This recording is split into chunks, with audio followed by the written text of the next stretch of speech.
When my dad told me he was remarrying, I wasn't exactly thrilled. I was 19, and the last thing I wanted was a stranger in my house. But I never, ever expected her. The woman who stepped into our lives looked like she had walked straight out of a dark, twisted fairy tale. Her hair was long and black, streaked with silver like moonlight. Her lipstick was a deep, defiant crimson, and her entire wardrobe could make Morticia Adams green with envy. Her name was Lilith, and from the moment she crossed our threshold, the very air in our home felt different, charged, electric, like the sky right before a thunderstorm. I was stubborn, and I wasn't ready to share my house, let alone my father, with a woman who wore delicate lace gloves indoors and burned incense instead of just using a normal air freshener. She was this enigma, impossibly calm, mysterious, and completely unreadable. Whenever she'd catch me staring, which was often, she'd just offer this slow, knowing smile and say, "Curiosity suits you, darling." At first, I was convinced she was mocking me, teasing me, but the way her eyes lingered, just a second too long, made my stomach twist into knots I didn't understand. Slowly but surely, Lilith transformed our ordinary suburban home into her own Gothic sanctuary. The beige curtains were replaced with heavy, black velvet ones. Flickering candles lined the staircase, casting long, dancing shadows on the walls, and a soft, melancholic Gothic melody would often drift through the halls, like a ghost humming a lullaby. My father worked late most nights, which meant Lilith and I were left alone in this newly haunted house. We'd circle each other in this tense, awkward silence, to planets in a strange new orbit. That all changed one evening when the sky opened up and rain began to pour, as if the world itself was trying to wash away its secrets. She found me sitting by the window, watching the storm. "You like storms?" she asked, her voice low and smooth like velvet. I shrugged, trying to sound indifferent. "They're dramatic," I said. "Guess they fit your aesthetic." A soft but sharp laugh escaped her lips. "You think I'm dramatic?" she asked, a challenge in her tone. "I think you live for it," I retorted. She sat down beside me, so close I could smell her perfume, a heady mix of jasmine and something like smoke, ancient and alluring. "Maybe," she conceded, "but it's not drama I crave. It's connection." Her words hung in the air between us, heavy and meaningful. When I finally turned to look at her, her face was just inches from mine.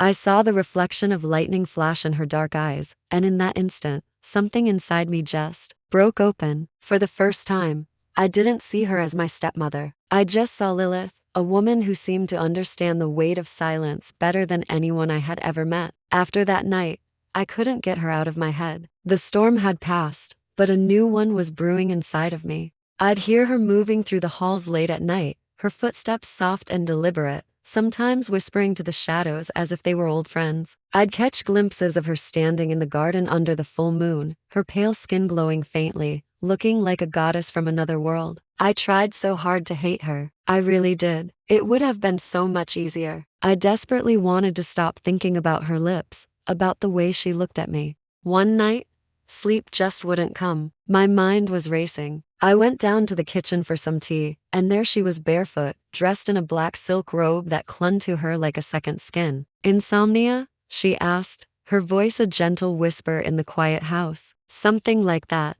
I mumbled. Without a word, she poured me a cup of herbal tea, the fragrant steam rising between us like a confession. "You're restless," she said softly, her eyes searching mine. "You keep your feelings caged." I swallowed hard, my throat suddenly dry. "You don't know me," I managed to say. A faint smile touched her lips. "Don't I?" she replied, and then, she reached out and touched my hand. It was a light, deliberate touch, but it felt like a bolt of lightning shot straight through me. For a heart-stopping second, I completely forgot how to breathe. The air crackled with everything we weren't saying. The moment that changed absolutely everything came to nights later. My dad had gone away for a business trip, leaving the house silent except for the gentle, rhythmic sound of rain against the windows once again. There was a soft knock on my bedroom door. It was Lilith, holding a worn, leather-bound book of Gothic poetry. "I thought you might like to read together," she said, her voice barely above a whisper. So we sat by candlelight,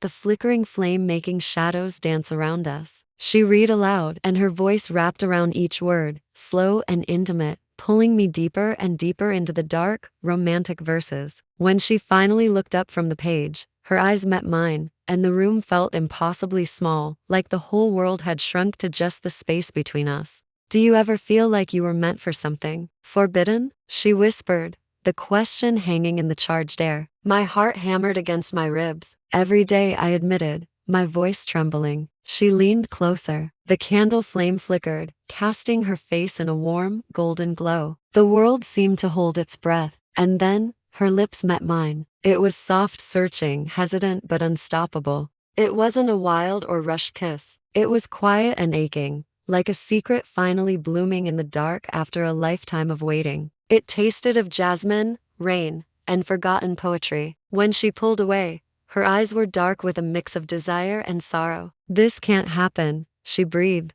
but her eyes, her entire being, screamed the opposite. The days that followed were a beautiful, agonizing torture. Our house became a stage for a silent play of stolen glances, half-spoken words, and a tension so thick it was almost painful to breathe. My father, when he returned, was completely oblivious. He never noticed the way Lilith's hand would linger on my shoulder when she said goodnight, or how my own hand trembled whenever she brushed past me in the hallway. We were living in a secret world, right under his nose. Then, one morning, she was gone. She disappeared as mysteriously as she had arrived, leaving no trace behind except for a single, perfect black rose on my pillow. Beside it was a small, handwritten note. It said, "Some loves belong to the night." I never saw her again. My father was heartbroken, confused, but eventually, life moved on. But sometimes when a storm rolls in and the rain begins to fall, I light a candle. I sit by the window and I remember her.